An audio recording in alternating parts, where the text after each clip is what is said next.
aktivitas. Wong kok mulyane ngono, buka lawange ra tau untuk menteri. Terus pokoke mulyane kok ngono. Wis ngono diarani pahlawan. Misalnya ngurumusno ekonomi, ana pertumbuhan apa? Jadi harus tahu diri tahu orang. Ini orang nongkrong Gus, mau tak kok jadi. Waktu lama ya itu kan.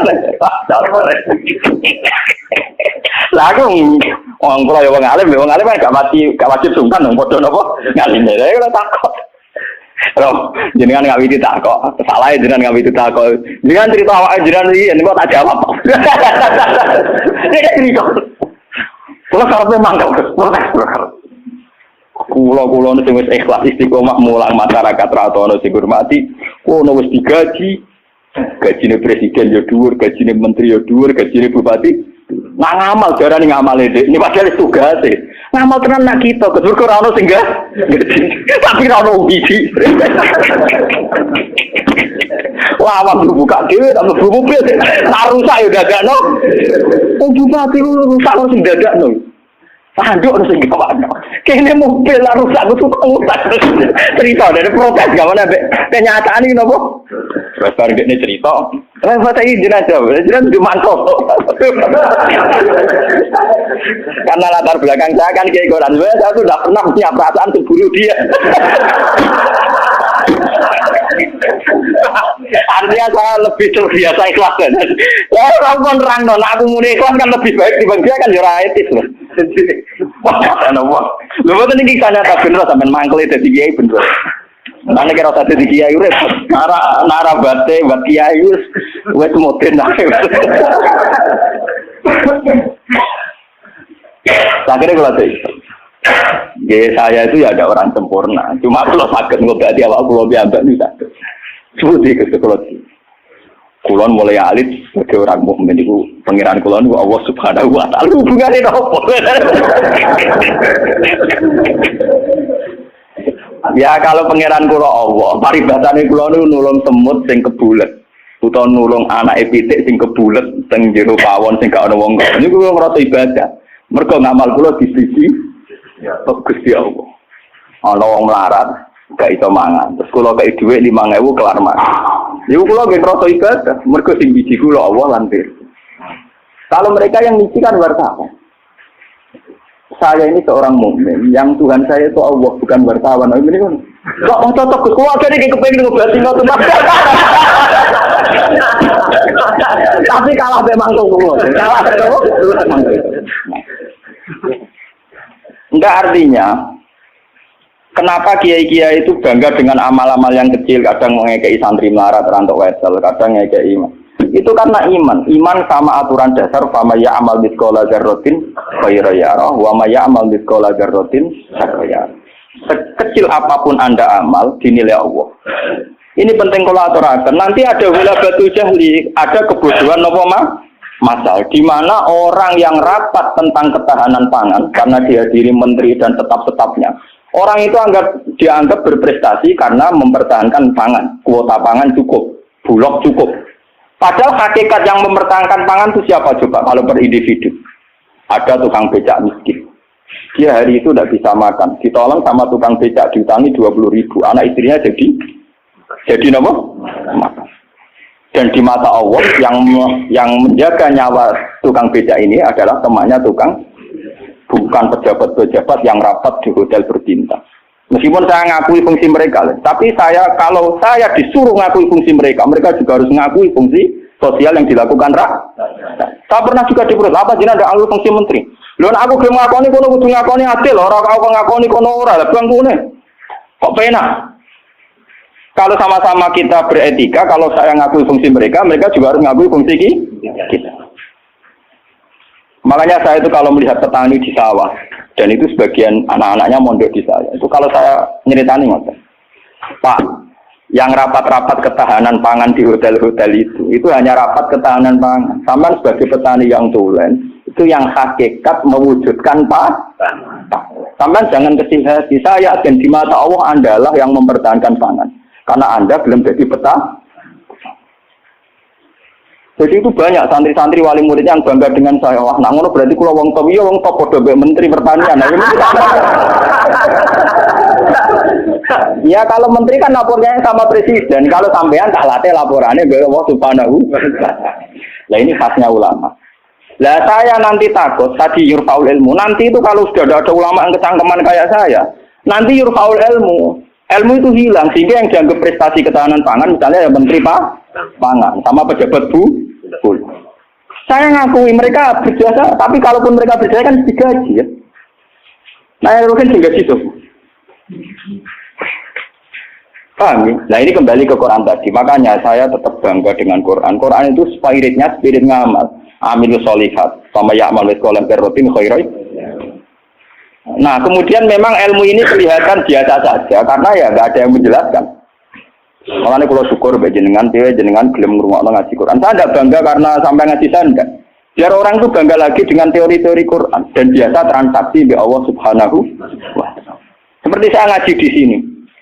Saya ini termasuk terkenal pintar. Beberapa kali saya diminta jadi dosen di universitas terkenal. Dan itu berkali-kali. Saya sampai sekarang belum pernah bilang iya. Dan itu Allah tahu niat saya. Ya supaya saya pilih-pilih yang Gusti. Benono kiai sing ra dosen. Jadi pokoknya mulang. Mbok prospek bora, mbok ono sing gaji bora. Tapi kan presiden saya kan jenengan. Jadi saya lapornya sama nopo. Nah, misalnya pangeran kemarin aku marah terus nganti mati. Marah kan nak dirasakan non agak dirasakan kan juga. Jadi saya sampai sekarang itu mulai dulu saya mondok itu ya melarat, tapi tidak tahu kalau rasanya melarat. Nanti saya ini cara ukuran kiai selevel saya ini melarat. Karena yang alimnya alim saya yang lebih kaya banyak sekali. Kamane ilmune mek kula kate akeh, tapi nak donyane akeh dene. Pirang-pirang. Ya kuwi dhewe pidato plang-plang. Pokoke dene pantangane pidatone gak watanku dene. Wis pantangan tenan lho ora diundang. Upar wis disanikus bae tak nggih tak desa napa wah ora sigur. Ben kualat. Dosa njajah wilayah wong alim napa? Dosa. Dolim, ngomong tangga-tangga gue tak didik apik gelem ngaji sing biasa kok dididik nopo? Ngaji sing bermewah nopo? Oh, ben kualat nopo? Jadi ini penting kalau terangkan. Termasuk yurfaul ilmu itu guys. Nanti kalau per individu, termasuk mahasiswa, termasuk santri yang biasa lihat TV. Kalau per individu hanya mengapresiasi pejabat-pejabat misalnya ketahanan pangan, daripada mengapresiasi tonggone sing ngutangi dan itu menjaga nopo itu akan bahaya bagi kelangsungan iman, ya, karena orang tidak biasa transaksi dengan Allah Subhanahu wa taala. Padahal dalam kitab-kitab diterangkan betapa banyak orang jadi wali hanya berdasar ngeke keimanan wong siji wong loro tanpa rapat-rapat yang disorot media nopo. Sama tak cerita nih, saya pernah cerita di sini. Ono wong maju iki sugih ra karuan, wis sugih rojo, dia anak wayu. Bareng dia anak ayu karena dia maju tidak beragama mikir. Lah bocah ayune ngene kok tak tokno ruhin pintu tapi wong cilik tak rumah aku kok gede-gede dirasakno ruhin. Mikir. Walhasil dia mutusno dirabi dhewe, napa? Dirabi. Karena dia maju.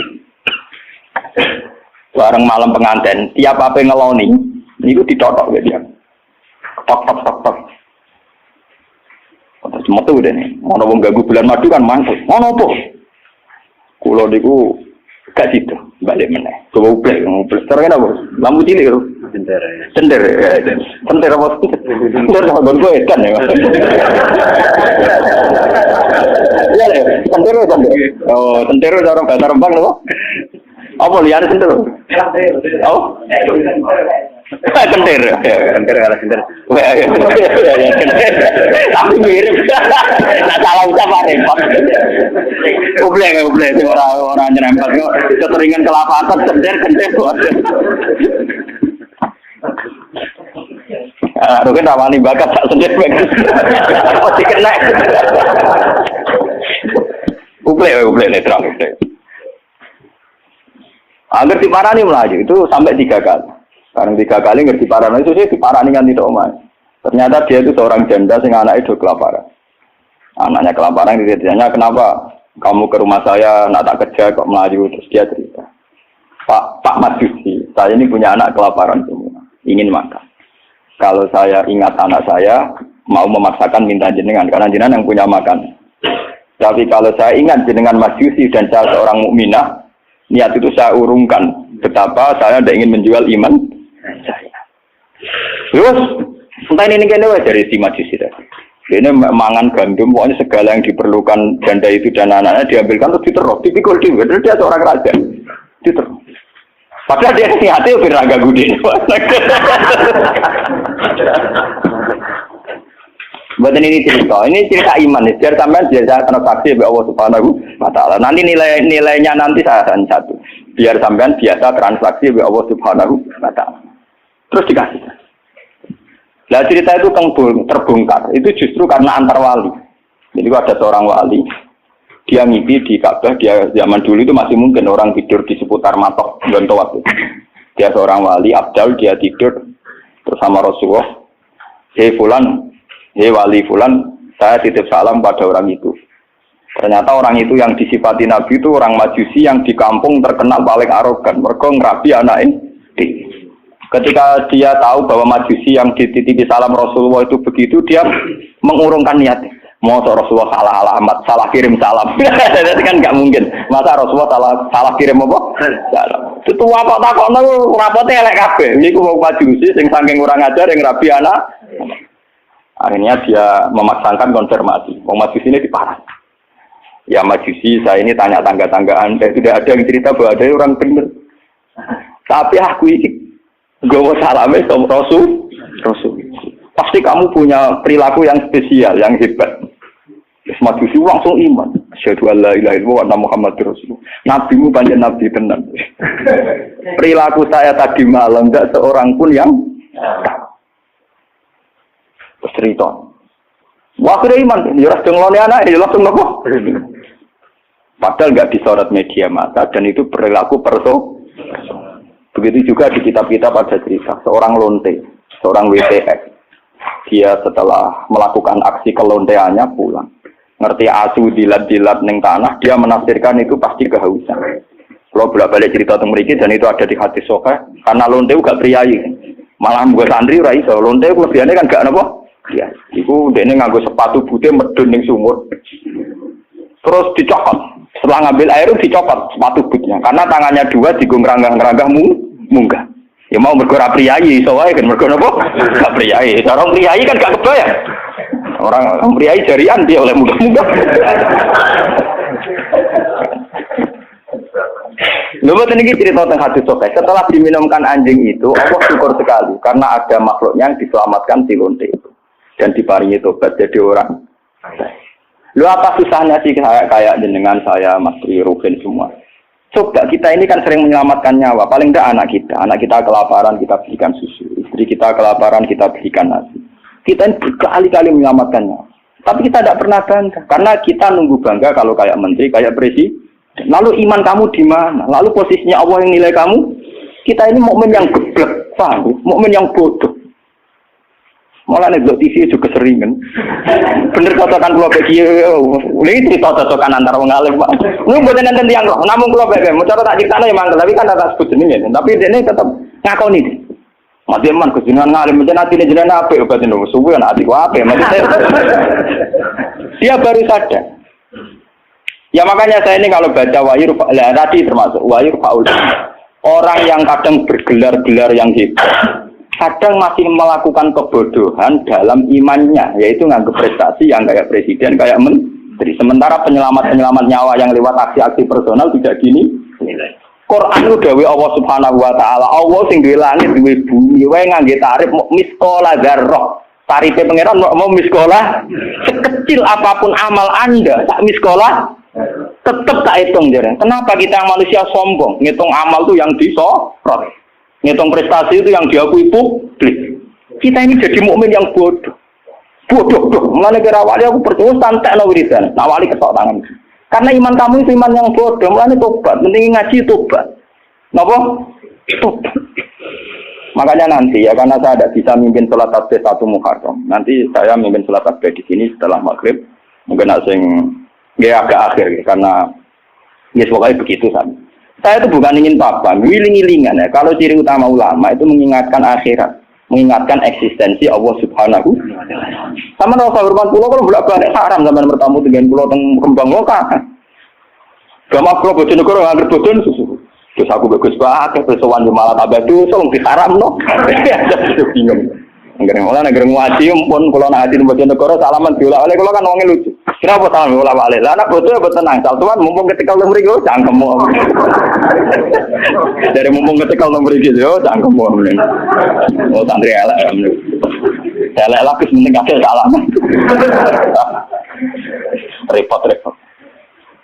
Nah ini penting kalau aturakan. Jadi sebetulnya masalah utama manusia itu sejauh mana? Masalah iman ya. Sejauh mana kita sering kontrak ambil Allah Subhanahu. Nah ini juga yang dilakukan Rasulullah. Ketika ada sahabatnya yang sudah pinter, karena tidak meminta beliau urusan dunia, ya tidak minta beliau urusan apa? Dunia. Nabi hanya minta fa'inni ala nafsika bikatrotis. Aku njaluk tulung kowe. Sing penting kowe sujudem ya sering. Jadi kamu Nabi kamu gue jangan ngandalo syafaatku tok, tapi gue dhewe ora tau sujud. Nah gue ora tau sujud itu artinya ora tau transaksi be Allah Subhanahu wa taala. Gue ora tau ta'alluq, ora tau gandrung ning gone Allah Subhanahu wa taala. Makanya nanti saya salat tasbih sebagai simbol saya paling ndak kula jenengan kan jenengan nggih sudah jauh-jauh datang di makhluk ora matur nuwun dia ada kula paham ya. Jadi kadang wonten kadang kula diceritani sing ngaji jenengan waktu itu di Gunung Kidul ben aku teperan matur nuwun ada aku wong Rembang. Tetep ada napa?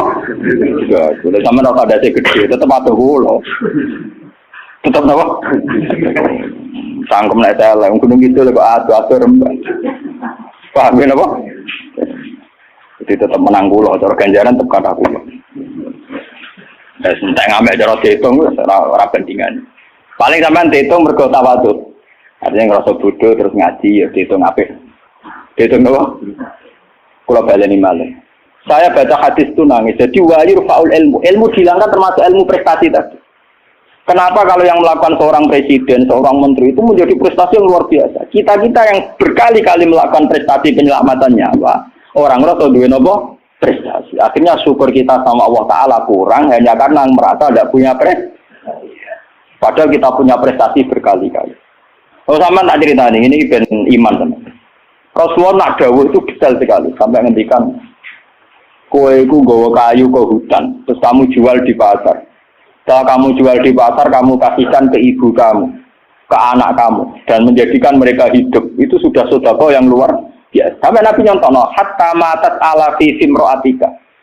Jika yang kamu bikin untuk mulut istri kamu, matat ala fi sim. Ini wonten cerita. Nabi Musa pernah tanya sama Allah, ya Allah, saya ini kalau di surga sama siapa? Itu dia pemuda, wongnya dempal kayak Ruhin, khasnya wong melarat kan apa dempal, tukang golek kayu deh. Dan ini Ruhin alhamdulillah itu ngelakoni. Jadi tukang ukir kayu tapi ra golek napa? Ternyata anak itu duit cara mriki untuk duit 20.000. Itu yang karena orang Arab itu melaratlah pakanane roti, Pak. Wong Arab lain melaratlah pakanane napa? Roti daging. Jadi orang Arab itu roti yang unsurnya itu tengahnya dikit daging. Ini gitu kan roti. Yang separuh dipangan dia, yang separuh digantung. Digantung teng guwa karena ibunya sudah lumpuh. Kalau dia pulang disuapin. Kalau dia sedang kerja, ibunya mudah meraih karena digantung di dekat nopo itu. Ya sudah gitu saja. Dan itu sudah menjadi layak dia setingkat Nabi Musa nanti di surga. Jadi Nabi Musa, wong iku kan Nabi Musa normal sana kan ya kaya dene kiai, mesti salate cukup biasa dia. Pokoknya dia kan fotone ngedok. Oh ternyata enggak gitu, mau bakul ning pasar mulai ya gitu aja. Takone ke pengeran. Lah karena apa tuh? Yo krono iku. Sampe takok krono apa? Yo krono. Paham kan? Jadi kayak keliwat. Ibu mesti krono tuh. Terus jadi jadi kesempatan. Makanya saya ini sering cerita ke kiai-kiai. Jangan kira saya boyong tuh karena pondok saya enggak. Saya boyong tuh tidak karena pondok saya. Ora ono hadis ya. Wong boyong demi pondok ora ono hadis. Karena demi ibu saya. Karena ibu saya masih hidup. Dan beliau masih membutuhkan saya. Hanya saya sering cerita ke supir saya, nak lihat ibu butuh mobil pamit. Nah ibu rasa pamit. Saya sering bilang itu sama Bapak Kangkang kalau ibu mau daerah kemana, tidak usah pamit saya. Saya kalau selain ibu kan, ya sekarang nggak ada jadi apa. Itu kita ini harus bangga dengan prestasi-prestasi sing dicontohno Rasulullah Shallallahu Alaihi Wasallam. Tapi kita ini sebagai mukmin bodoh kita kan delok TV tadi. Kita ininya kan jadi tokoh hebat yang disorot media massa. Sehingga misalnya coba masalah aid. Orang yang menemukan obat aid nanti diapresiasi secara internasional. Mereka menemukan obat aid. Padahal asal usulnya penyakit aid karena seks bebas. Padahal rumusnya Kiai itu lebih dari itu. Supaya rakyat gampang dong rasa seks. Tapi orang sing apresiasi. Orang apa? Maksudnya ngomong ya zina ya selamat. Kita ini nasibnya sih anak nuruti pengakuan publik, nasib kita sih iya. Lalu siru utama wong mukmin itu anta budawaha ka annaka tarahu fa illam takun tarahu fa innahu yaraka. Ihsan kita, kebaikan kita kontrakkan dengan Allah Subhanahu wa taala. Jika setiap saat kita ngamal seakan-akan melihat Allah atau setidaknya yakin dilihat Allah. Intinya biasa transaksi atas nama Allah Subhanahu wa taala. Makanya saya ngajar di mana-mana itu asik. Jangan kira asik saya itu karena di depan sampean. Mangkel no, cara iling sampean itu mangkel. Mati kadang ngantuk turu, kadang ra paham. Kadang pelengahan nuruti ngono gelo, cara kula nganggo taklim muta'alim tak bubar sampean. Sampeyan nganggo dalil ra sopan ya, Pak. Tapi saya itu enggak nganggo dalil taklim muta'alim. Kula langsung nganggo Allah Taala kesuwen. Repot. Cepen gelo. Cara etika taklim muta'alim gak mlebu kabeh sampean. Nek ana gurune teko kudu nguwat bar kabeh. Nek duwi ora oleh melengak, terus soalnya tutup. Cara sampean ngaku kok istilah talim nomo tutup. Ini penting kalau aturakan. Terus kalau suwon sampean harus secerdas sahabat ini. Kalau sampean sudah tahu saya ini misalnya ulama akhirat, ya hubungan saya dengan jenengan harus urusan nopo. Kadang masyarakat tuan yang kadang ngawur banget. Kulo nu gak ada bapak, gak ada guru. Memang sebagian saudara saya sekolah umum, karena yang tidak diplot jadi ulama. Tapi yang diplot jadi ulama itu guru-guru saya ini tanyakan Lukman kalau nggak percaya. SD saja enggak. SMP apalagi SMP. Kiai-kiai ini sudah tirakat sebagian anak yang calon pewaris kealiman itu bahkan tidak merasakan sekolah nopo umum. Tapi masyarakat enak saja, wis ngerti kiai ini ngono, anaknya apa sipen maru atau apa ujian di ujungannya kiai. Saya itu pernah punya kakak wakil bupati. Wakil bupati jadi bukan calon. Itu saya belum pernah main ke rumahnya. Tanyakan Lukman. Saya itu hanya sekali main karena beliau pas mau haji. Dan itu di keluarga saya dihormati. Memang saya plotnya ulama, ya etikanya harus gitu. Padahal kakak saya itu sering ke sini, ke Tonggo dulu ketika saya masih kos di sini. Ya karena aturan dasarnya gitu. Yang tidak ulama, harus ulama itu dipegang. Padahal itu kakak saya. Dan itu ya nggak saling menyinggung, ya biasa saja. Saya tenang saja, itu ya tenang saja. Wah itu kalau logika sampean kan aneh. Tapi kalau di keluarga saya biasa. Ya orang tersinggung kakak saya, memang yang tidak ulama, tuan sama. Ngomongin gagal, ketika ada euforia namanya punya dulur wakil bupati, wah kasih pinjam mobil, saya tidak pernah. Zaman itu saya miskin sekali ya, kalau kesini yang bis ya biasa nyetop tosa, nyetop angkot di jalan. Gus gak nyilem mobil kakak, cangkem ulama, buat itu mak kayak kue. Saya emang cangkem saya, memang masyarakat biar tahu, ulama udah gede kayak kue. Ya logika mereka kalau tidak pinjam mobil kakaknya, wakil bupati ke Umbat. Cangkem ulama pada anak kue, akhirnya mau sadar. Sebenarnya ulama tenang, jebule gak guyon. Maksudnya mereka sadar, nah aku ragu guyon dia semua tak tirakat. Saya itu mangkel kadang, ya itu tadi. Saya ini kan sudah begini, potongan saya kan potongan kuno. Lu ngoten niku nggih. Ismail, saya sesuatu kulo lu apa kepen dadi wakil bupati sampai kepen dadi bupati kepen opo bisa pirang. Kadang kita omongin, nah, sing mambu wudu ya omongin. Ya lek Pak kula tirakat ngene ora kepen dadi ngene iku malah mbok ndongakno sampean apa? Dadi. Mboten ngoten wis maksude jenengan akhirat wis akhirat kula unggunya ben. Ya tapi jojo tulung aku mrene kok. Tetep ae. Ini wong badhe wonten tiyang daftar tentara nggih tuan kula. Wong bupati tuan kula mat eno. Apa rak mantul iki ya sopan, artinya dene yakin dengan Kiai Mandi dari sisi ini kan sopan. Tapi sisi di duniawi kan enggak. Aku yang Kiai jujur tak omong. Wong senengane bingung kula, bingung terus. Aku nak ndongakno kowe kuwatir kedurunyan. Ora ndongakno jare tamu kon ya enggak bingung wong. Kudu tujuh sepuro. Mergo rene iku bingung aku tak omongi. Wis punten ayo sampai ana. Kayak ini nasib. Coba kalau zaman sahabat tidak begitu. Rasulullah sudah bilang karena dia sering khidmah, kowe njaluk tak turuti. Dia mikir beberapa hari terus dia sadar. Ya iya dunia ku apa entek, mesti kiamat. Rasulullah orang yang begitu penting yang kersane Allah Subhanahu wis aku rantai urusan dunia. Njaluk wae urusan akhir. Coba kalau antara sampean desa hubungannya kayak gitu kan seru. Meskipun ya tidak mungkin aku swargane beroken awor ya ora mungkin iku mukhal. Tapi kan lumayan to paling enggak beda kelas kan iso dulu. Loh karena saya juga tidak mau sekelas dengan guru saya. Aku diomongi wek kanca kula nu. Wes aku ngandel kula jogeman oleh teman-teman. Jadi anak swarga awor guru jenengan tuh sungkan gak enak. Mumpun boten usah Gus, wis oleh biasa wae mengke pancet nek kula kanca ngopi Gus mriko. Dadi dekne ora seneng dene swarga awor kanjeng Nabi awor kiai ora seneng. Ning donya wis dino ning akhirat apa? Gak seneng. Gak bebas lho. Lalu kira tawar aku kan. Dadi kowe awor ngene-ngene iki. Angko nak kangen ya sowan. Tapi bariku bunga-bunga ning swarga iki. Ning teras-teras pawon-pawon. Jadi tangan-tangan kadang wong cerdas dadi mbok aku jogeman oleh teman-teman. Mare swargane awor para nabi, para wali iku gak enak dari mergo napa? Tangan-tangan yo masuk akal. Iya. Dasar teman-teman yo enak, soleh teman-teman yo berat napa?